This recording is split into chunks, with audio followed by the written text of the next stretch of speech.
नमो नमः। श्रीमद्भागवत महापुराणाय नमः। श्रीव्यासदेवाय नमो नमः। मंगलम भगवान विष्णु मंगलम गरुड़ध्वज मंगलम पुंडरीकाक्षं मंगलाय तनोहरिः। ध्येयं सदा परिभग्नभीष्टदोहम् तीर्थास्पदं शिरवावरिचिनुन्तं शरण्यं भर्त्यार्तिहं प्रणतपानभवाब्धपोतं वन्दे महापुरुषते चरणारविन्दम्।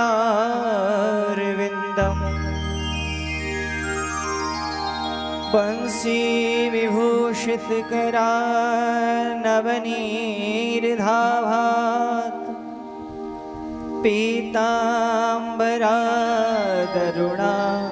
विंफलाधरुष्ठात्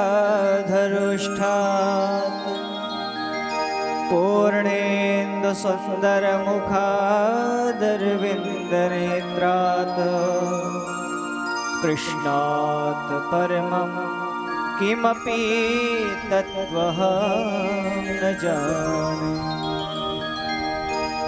सीतानाथ समारम्भां रामानन्दार्य मध्यमाम् अस्मदाचार्य पर्यन्तां वन्दे गुरु परम्पराम्।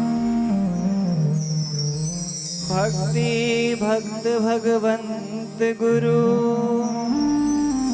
चतुर्नाम बपुए तिनके पद वंदन किए नाशत विघ्न।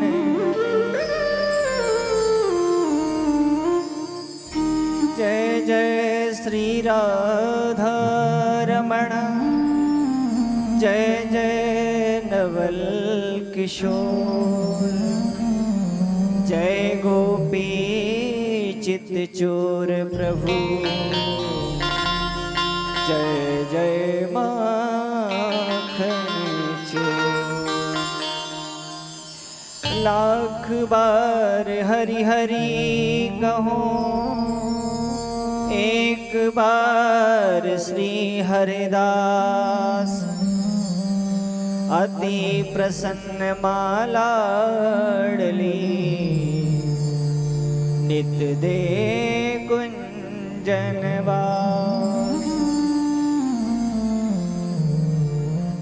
श्री राधे मेरी स्वामिनी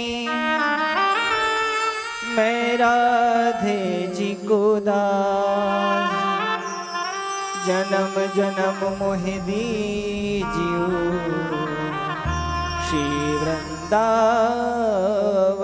वास। सब द्वारन को छोड़कर आयो तेरे द्वार श्री वृषभानु जी की लाडली निक मेरी और निहार। या देवी सर्वभूतेषु मातृरूपेण संस्थिता नमस्तस्यै नमस्तस्यै नमस्तस्यै नमो नमः। या देवी सर्वभूतेषु बुद्धिरूपेण संस्थिता नमस्तस्यै नमस्तस्यै नमस्तस्यै नमो नमः। या देवी सर्वभूतेषु वाणीरूपेण संस्थिता नमस्तस्यै नमस्तस्यै नमस्तस्यै नमो नमः। अवधनाथ ब्रजनाथ आपका रहो सदा मैं दास। जब जब जन्मूं या जग में रहूं पद पंकज के पास। सब कुछ दीनो आपने भेंट करूं क्या नाथ। और नमस्कार की भेंट है मैं जोड़ूं दोनों हाथ। मैं जोड़ूं दोनों हाथ। मैं जोड़ूं दोनों हाथ।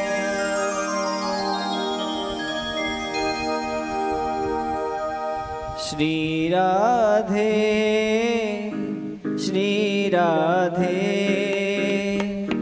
राधे राधे श्री राधे।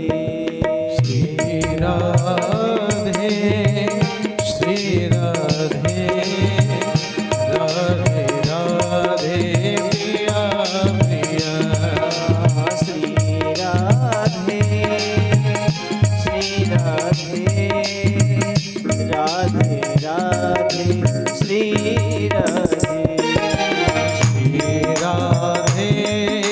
श्री राधे राधे राधे श्री राधे।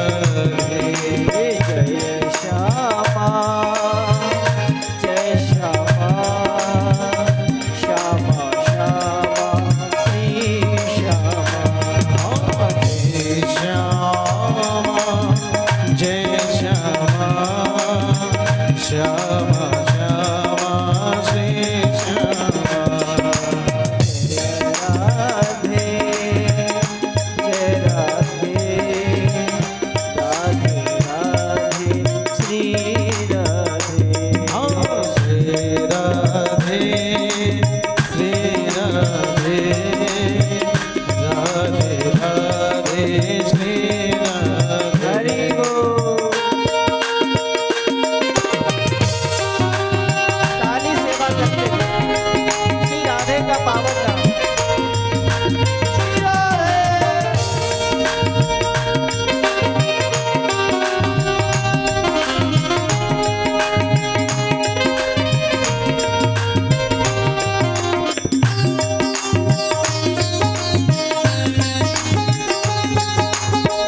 श्यामा श्री श्यामा श्यामा श्यामा श्री श्यामा जय श्यामा जय श्यामा श्यामा श्यामा श्री श्यामा जय श्यामा श्री श्यामा श्यामा श्यामा श्री श्यामा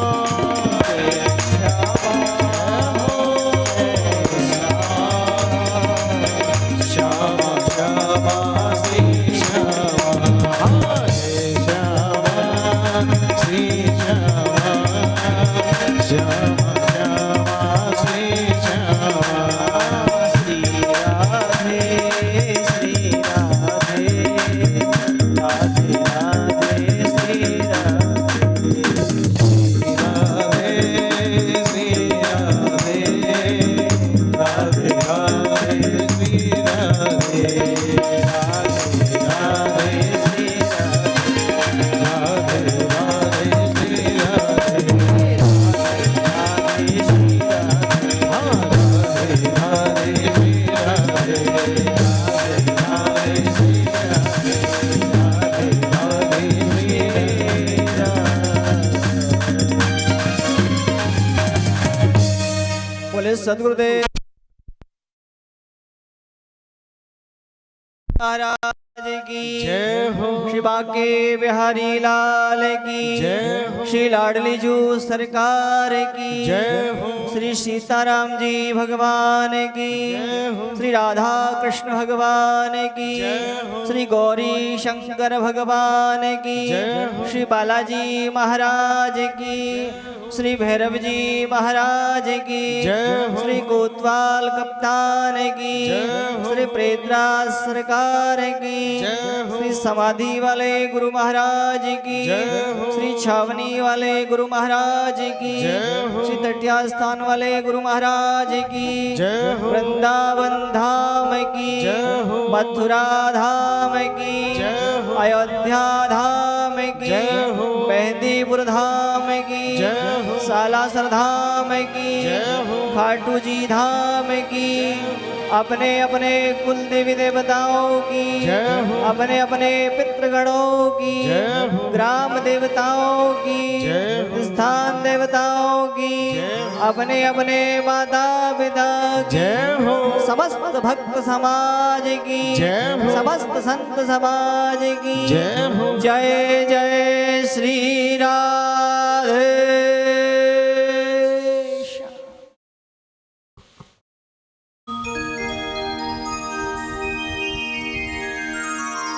परम वंदनीय दया निधि दया के सागर करुणा के सागर सदगुरुदेव भगवान के श्री चरणों में बारंबार प्रणाम करते हुए श्रीमद् भागवत भगवान के श्री चरणों में कोटन कोट प्रणाम करते हुए अपने इष्टदेव भगवान श्री राघवेंद्र सरकार परम दयानिधि दया के सागर श्री ठाकुर बांके बिहारी सरकार श्री लाडली जी के चरणों में बारंबार प्रणाम करते हुए अपने कुल देवी देवता अपने पितृगणों के श्री चरणों में प्रणाम करते हुए श्रीमद् भागवत भगवान के श्री चरणों में बारंबार प्रणाम करते हुए सुखदेव भगवान श्री व्यास जी महाराज को कोटन कोट प्रणाम करते हुए और अपने पूजनीय माता पिता के श्री चरणों में बारंबार प्रणाम करते हुए और आप सभी भक्तों की तरफ से इस व्यास पीठ से ठाकुर श्री बांके बिहारी सरकार के श्री चरणों में बारंबार प्रणाम करते हुए आज हम श्रीमद् भागवत कथा की द्वितीय दिवस की कथा में प्रवेश कर परम दयानिधि दया के सागर ठाकुर जी की असीम कृपा से आज परम मंगलमय इस धरा नगला राम सुंदर की पावन धरा पर हम द्वितीय दिवस की कथा का श्रवण कर रहे हैं और जहां भी कथा हो वहां पर सबसे बड़ी बात होती है भक्तों की आस्था की। भक्त कितने प्रेम से कथा श्रवण करते, भक्त कथा सुनना कितना चाहते हैं, भक्तों के मन में भगवान के प्रति कितना विश्वास है। और महाराज, और सच्ची बात बताऊं तो मैं जीवन में सन 11 से श्रीमद् भागवत कथा को करना प्रारंभ किया और सन 22 चल रहा है इस समय। मैं केवल दूसरी बार ही किसी ग्रामीण क्षेत्र में कथा करने के लिए आया। सन 13 में हरियाणा क्षेत्र हिसार के पास एक गांव है, वहां गया था। लेकिन महाराज मैं इस गांव में आया हूं, मुझे ऐसा लगता नहीं कि मैं वृंदावन से बाहर हूं। ऐसा लगता है कि वृंदावन में ही हम भ्रमण कर रहे हैं, वृंदावन में ही हम कथा सुन रहे हैं। ये आप सबके प्रेम से, आप सबके आदर सम्मान से, आप सबके भाव से ही ये संभव है। कई कई तो ऐसी जगह होती है कि दूसरे दिन ही ऐसे लगता है कि हम आ कहाँ गए।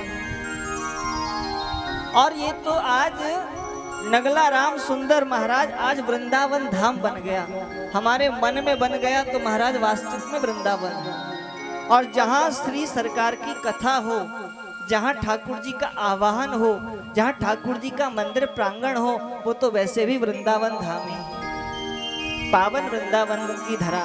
और हम भी यह सोच करके बैठे कि हम भी वृंदावन के अंदर ही श्रीमद् भागवत कथा का श्रवण करें, बड़ा आनंद आएगा। वैसे तो प्रथम दिवस में ही आपके भाव को मैं जान गया। अब जैसे जैसे नित्य प्रति कथाएं प्रारंभ होंगी, नए नए दृष्टांत आप सुनेंगे तो और भी आनंद आएगा।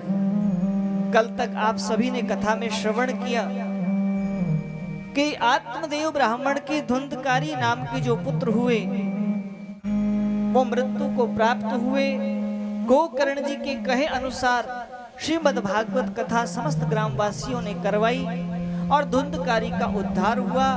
और दूसरी बार जब श्री गोकर्ण जी महाराज ने फिर से सावन माह में श्रीमद् भागवत कथा को करा, उसमें समस्त ग्रामवासियों को लेकर के और सबके लिए विमान आया।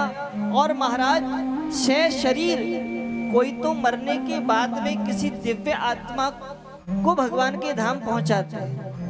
गोकर्ण जी ने समस्त ग्रामवासियों को 6 शरीर अपने शरीर के साथ भगवान के दरबार तक पहुंचाया। इतनी ताकत है श्रीमद् भागवत कथा। जिस प्रकार आपने रामायण सुनी, राम कथा आप सुनते हैं, भगवान राघवेंद्र जब इस धरा को छोड़ करके चले अपने धाम, तो समस्त अवधवासियों को अपने साथ ले गए। उसी प्रकार गोकर्ण जी महाराज ने जब कथा सुनाई, सभी के लिए विमान आया और समस्त ग्रामवासियों को लेकर भगवान के धाम पर गए। नारद जी बोले सनत कुमारों से, महाराज मुझे कथा के नियम बताइए। कथा के बहुत नियम हैं। आज के समय में तो महाराज श्रोता भी नहीं चाहते कि नियम करें और वक्ता भी नहीं चाहते नियम करें, लेकिन कथा के बहुत नियम हैं। यदि हमसे कोई कहे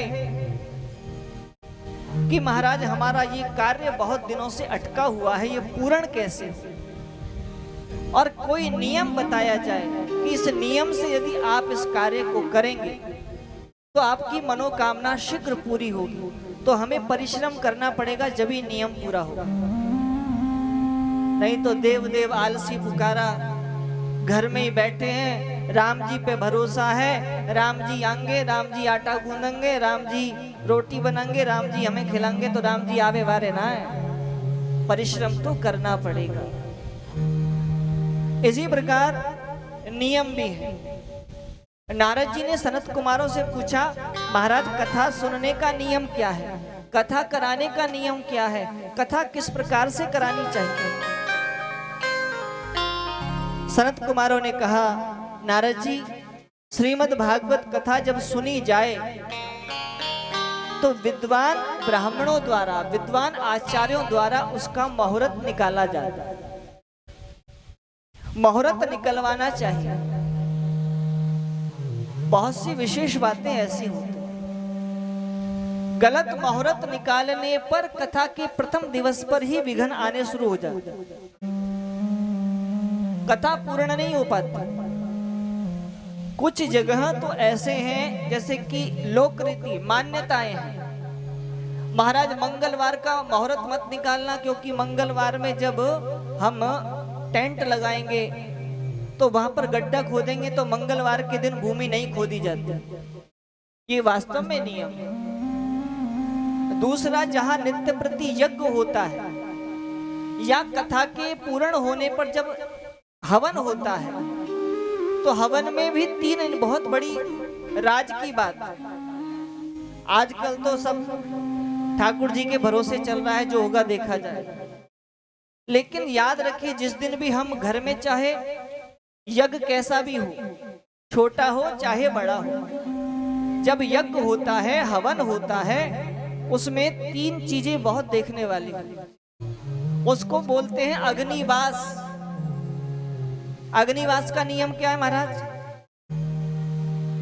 जिस समय अग्नि पृथ्वी मंडल पर हो उसी समय यज्ञ करना चाहिए। यदि पृथ्वी मंडल पर अग्नि नहीं है तो महाराज देवताओं को वो भोग जो आप सामग्री प्रदान कर रहे हैं वो प्राप्त नहीं होता। तो उससे नुकसान क्या होता है? बोले आकाश में यदि अग्नि है तो आयु का नाश है, और पृथ्वी पाताल में अग्निवास है तो धन का नाश है। अब आप बताओ, आयु भी सबको लंबी चाहिए और धन तो महाराज चाहिए ही चाहिए, बिना धन के तो कुछ होता नहीं। इसलिए हमेशा जब भी किसी विद्वान ब्राह्मण से मुहूर्त निकलवाएं तो महाराज ये पूछें, आपकी नॉलेज में होना चाहिए कि ब्राह्मण भी कहीं आपको झूठ ना बोल दें, आपको बहका ना दें कि पंडित जी क्या पृथ्वी पे अग्निवास है। पंडित जी भी समझ जाएंगे महाराज ये नगला राम सुंदर से आया, या बेवकूफ बनाना आसान ना। ये जानने योग्य चीज है। कथाएं तो आप नित्यप्रति सुनते हैं, सबको मालूम है भगवान कृष्ण ने कंस को मारा, रास भी किया, बंसी लीला भी की, यमुना लीला भी की, कालिया मर्दन को भी मारा, बच्चे बच्चे से पूछ लो। लेकिन जो ज्ञान की बात होती है, सत्संग, सत्य का संग, सच्चाई का संग करो, उसे ही सत्संग कहा जाता है। और जब हमें ही ज्ञान होगा तो हमें जीवन में कोई बेवकूफ नहीं बना पाएगा, छल नहीं पाएगा। इसलिए सनत कुमारों ने कहा महाराज जब भी कथा प्रारंभ की जाए विद्वान ब्राह्मणों द्वारा मुहूर्त निकलवाना चाहिए।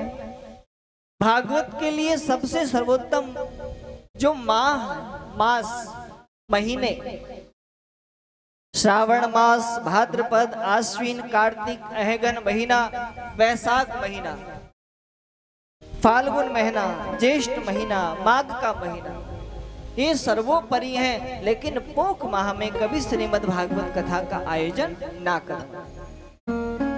भागवत के श्रवण के लिए उत्तम स्थान हो, एकांतवास हो, व्यास मंच जहां बने वहां सुंदर वृक्ष हो,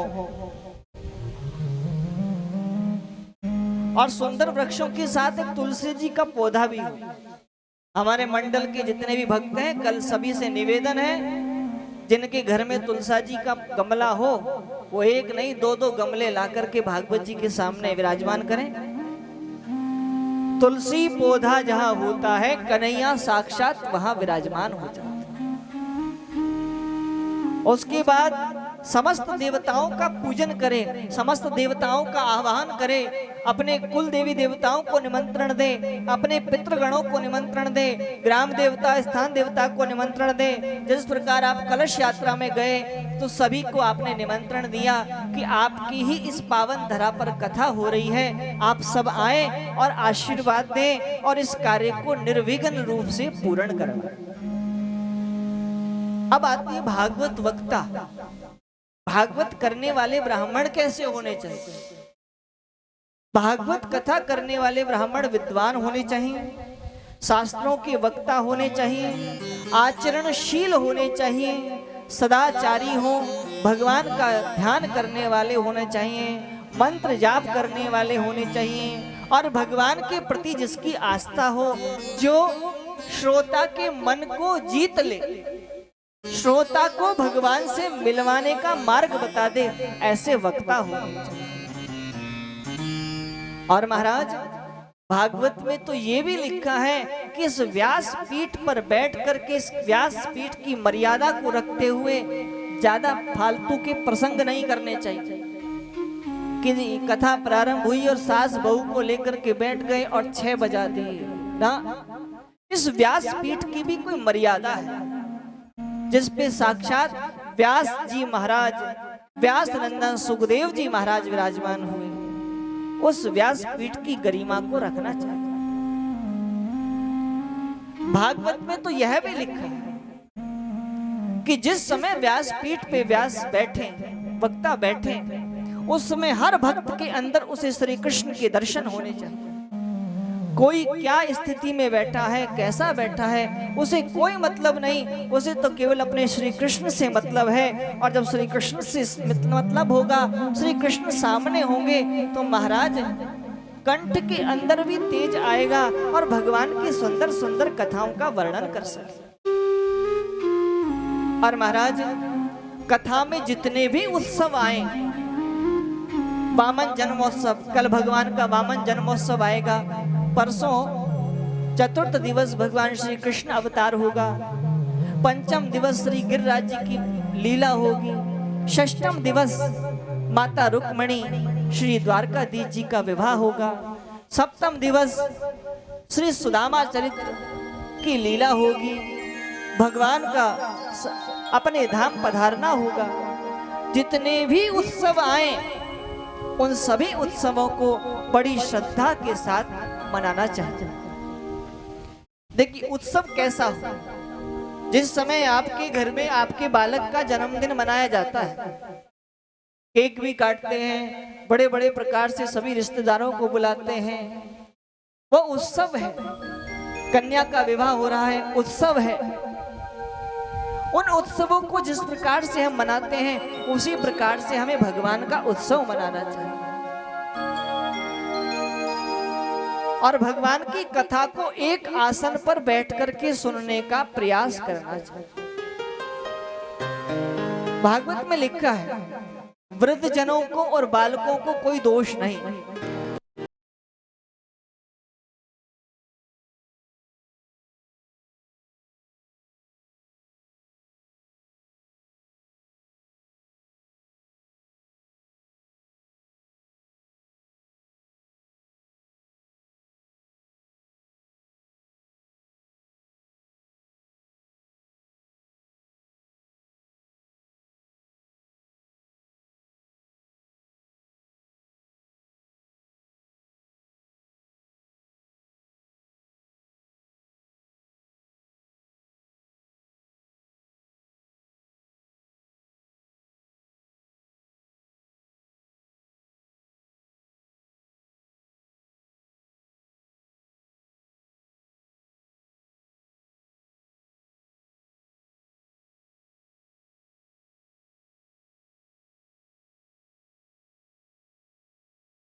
भगवान का जब भजन करते हैं तो ताली बजाएंगे तो आपको भी आनंद आएगा और जो हमारी खराब किस्मत है वह भी सुंदर बन जाएगी।